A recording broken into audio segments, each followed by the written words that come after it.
Lula, que está em viagem oficial à Argentina, deu uma série de declarações polêmicas ali na CELAC. Dentre outras questões, a gente já falou sobre a questão da moeda não única, mas a moeda comum, que vai possivelmente acontecer entre Argentina e Brasil, veja o vídeo de ontem, mas também uma declaração um pouco mais polêmica. O Brasil vai voltar a financiar projetos no exterior a partir do BNDES. E óbvio que fica a dúvida, será que a gente vai pegar dinheiro do pagador de impostos do Brasil para financiar projetos no exterior? E será que isso favorece esquemas de corrupção? Como será que funciona essa proposta de empréstimos para países do exterior?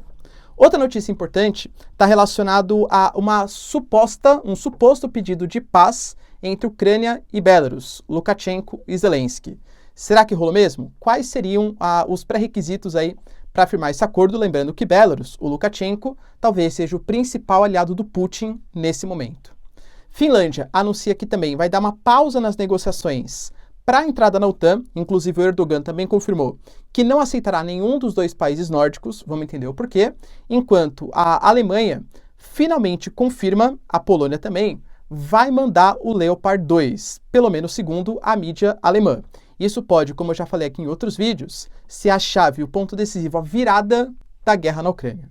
Se vocês querem entender um pouco mais sobre esses assuntos, e muito mais também sobre geografia, geopolítica, atualidades, política, polêmicas, enfim, tudo para você se manter sempre bem atualizado, já se inscreve no canal, deixa seu like, compartilha esse vídeo, que eu, professor Ricardo, conto muito com a sua ajuda. Belezinha? Pessoal, para quem não me segue no Instagram, hein? @prof_Ricardo Marcílio, que lá é super importante, posto notícias e tal.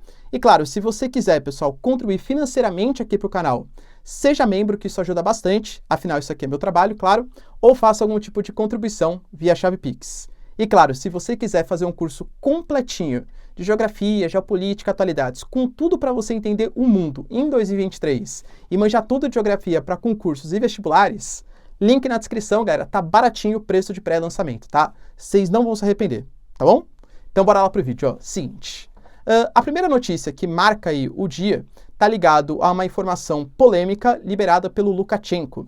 O Lukashenko, que é conhecido como o último ditador da Europa, que é o governo ali da Bielorrússia, né, de Belarus.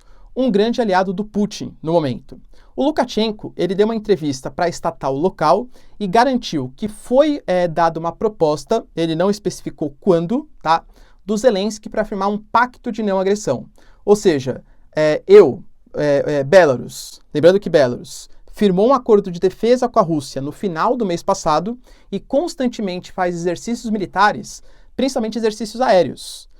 A Ucrânia, segundo o serviço de inteligência, já detectou que a Rússia vai fazer um grande ataque ainda no começo de 2023, e com esses exercícios militares cogitava-se, inclusive, que esse ataque poderia vir de Belarus, porque ficaria mais fácil penetrar ali pelo norte da Ucrânia, chegando mais facilmente em Kiev, que está no centro-norte ali do país.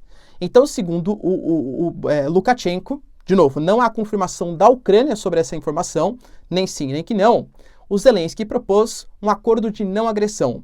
A Ucrânia não te ataca e você não ataca os ucranianos. O Lukashenko, obviamente, considerou isso um absurdo, segundo ele, tá? E disse que ele está do lado da Rússia no momento, embora ele garanta que todos os exercícios que já foram feitos até o momento são exercícios de defesa. Então a Bielorrússia, Belarus, pelo menos no momento, não tem interesse em entrar no conflito. Assim como a Rússia também falou que não ia atacar, assim como os países europeus também falaram que o acordo de Minsk era para garantir a paz, e depois, no final das contas, tanto Merkel como Holland falaram que foi só para ganhar tempo, para armar os ucranianos. Então a gente sabe, eu repito todo o vídeo aqui para vocês, né? Geopolítica é o mundo da hipocrisia. Não dá, galera, para confiar muito, né, nas palavras desses grandes líderes aí do mundo. Outra notícia também que mexeu tá ligado à Finlândia. Eu passei para vocês a informação ontem que rolaram protestos na Suécia em frente à embaixada da Turquia. E nesses protestos, criticando a Turquia por não aceitar a Suécia na OTAN, a Turquia hoje faz parte da OTAN, e para que um novo membro entre na OTAN, não pode estar envolvido em nenhuma guerra, tá? E tem que ter uma aprovação consensual de todos os outros membros. A Turquia não aceita a Suécia nem a Finlândia, alegando que os dois países eles colaboram com movimentos terroristas, principalmente com o PKK, que representa ali os curdos, que querem tomar uma partezona, né, da Turquia, principalmente na área de nascente do Rio Tigre e do Rio Eufrates. Então, os suecos foram ali manifestar e um líder de um partido de extrema-direita, ele queimou um Alcorão em protesto à Turquia. Aí acabou as negociações, né? Eu acho que era a desculpa que o Erdogan esperava para não aceitar realmente a Suécia. Falou, ó, como que eu posso aceitar um país que queima o principal livro aqui, sagrado para a religião muçulmana? Então não existe o mínimo de responsabilidade, eles não extraditam os terroristas do país deles e ainda ficam fazendo críticas à minha religião. Não aceito a Suécia. A Finlândia, percebendo que assim, né, o caldo tinha entornado, que a coisa tinha ficado um pouco complicada, também anunciou, horas depois, que vai dar uma pausa nas negociações para a entrada na OTAN. Inclusive, o Erdogan confirmou também.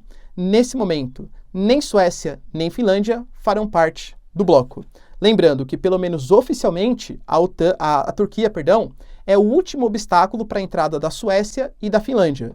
Dois países super estratégicos, próximos ali, né, da região norte da Rússia, principalmente a Finlândia, que tem mais de 1.000 quilômetros de fronteira, que poderia expandir muito mais a OTAN para as fronteiras da Rússia. E outra notícia sobre a geopolítica que marcou está ligado a finalmente, não foi um anúncio oficial do governo, mas foi de acordo com a principal meio de comunicação ali escrito da Alemanha, que a Alemanha finalmente autorizou o envio dos equipamentos do blindado Leopard 2 para os ucranianos. Segundo a Polônia pela manhã, ela tinha pedido oficialmente para a Alemanha que autorizasse mandar os Leopards para a Ucrânia, só que a diferença é gritante. A Polônia, pelo número de equipamentos que tem, só poderia mandar 14. Segundo a Polônia, a Alemanha tem, no momento, 350 em funcionamento e 200 em estoque, que poderia mandar.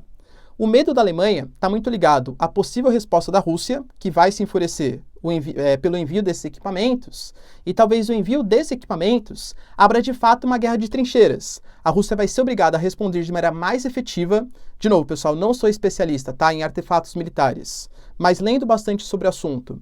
É o principal blindado que poderia ser mandado para os ucranianos no momento, superior, por exemplo, ao Abrams, superior ao Bradley, tá, que seriam enviados aí pelos Estados Unidos, pela capacidade que ele tem, pela resistência que ele tem de minas, de lançadores de foguetes, ele é muito mais resistente que os outros e poderia fazer a Ucrânia ganhar, assim, quilômetros de terra em questão de dias ou semanas. Então pode ser um fator decisivo. Novamente, pessoal, a Rússia, pelo menos pela propaganda, fala que pode mandar Abrams, pode mandar o Bradley, pode mandar os Patriots, que são os lançadores, inclusive pode mandar qualquer tipo de blindado, que a Rússia é muito mais poderosa e todos eles queimarão junto com os outros blindados que forem mandados para os ucranianos.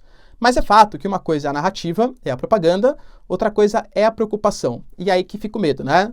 O Medvedev já disse que nação que tem armas nucleares não perde guerra, dando a entender que se a Rússia estiver perdendo o conflito por conta de avanços da Ucrânia e tal, ela pode fazer a Rússia usar um artefato nuclear.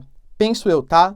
Talvez, numa situação de muita humilhação do Putin, o Putin já sofreu algumas críticas recentes do Kadyrov e da Chechênia, críticas, por exemplo, do Prigozhin, o líder do Wagner Group, né, do grupo Wagner, já sofreu críticas, por exemplo, do Denis Pushilin, que é uma liderança importante do Donbass, e talvez uma derrota constante com equipamentos fornecidos pela OTAN obrigaria um animal encurralado, entre aspas, o Putin. Você pega, por exemplo, vou perseguir um rato. O rato ele foge de você até o momento em que ele se vê encurralado.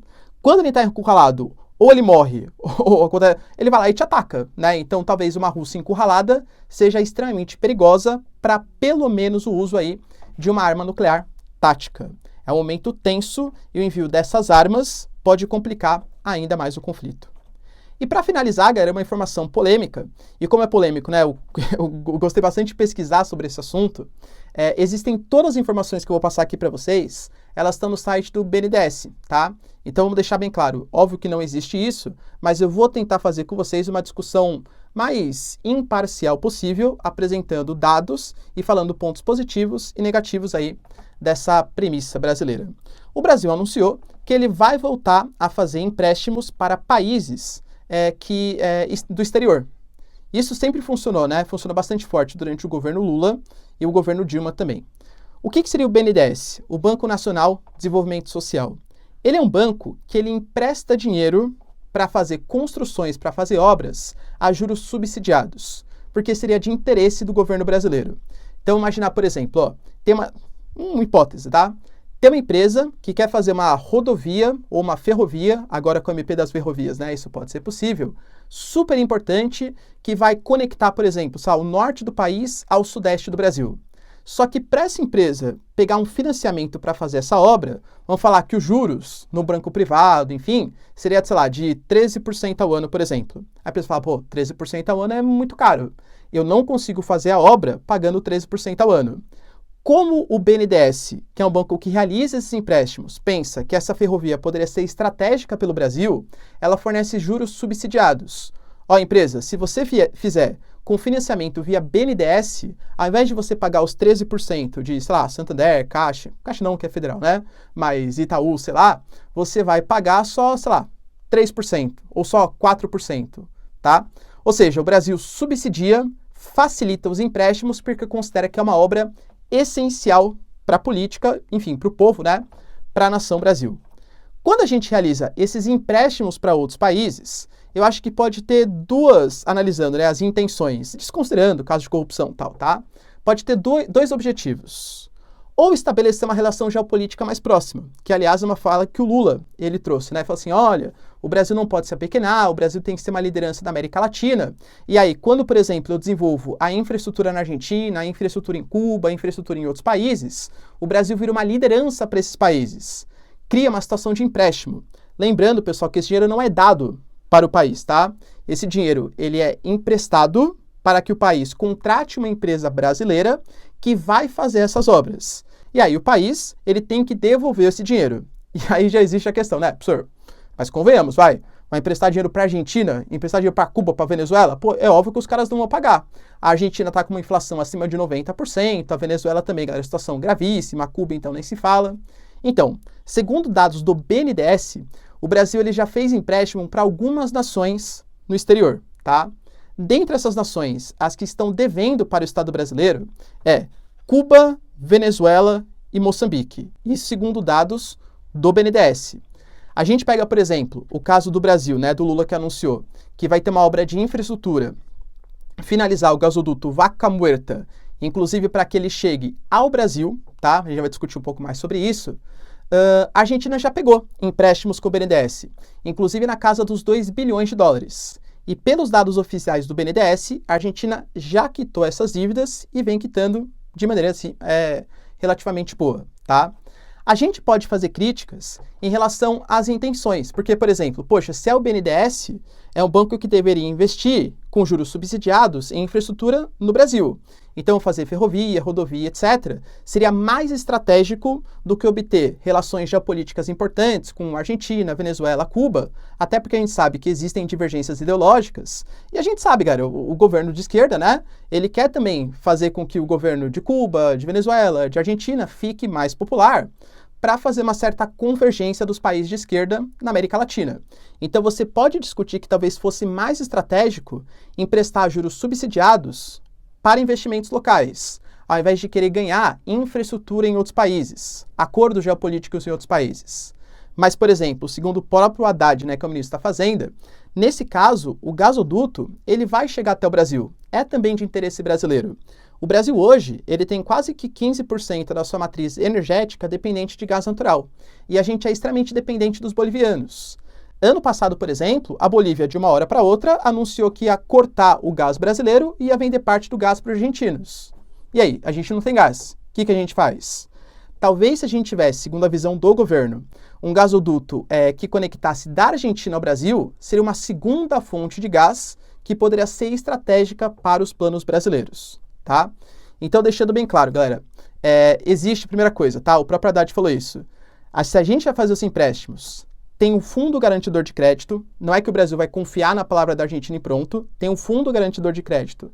Caso a Argentina não pague, esse fundo vai pagar o Brasil, e como esse gasoduto está chegando ao Brasil, o gasoduto seria o próprio, digamos, garantia.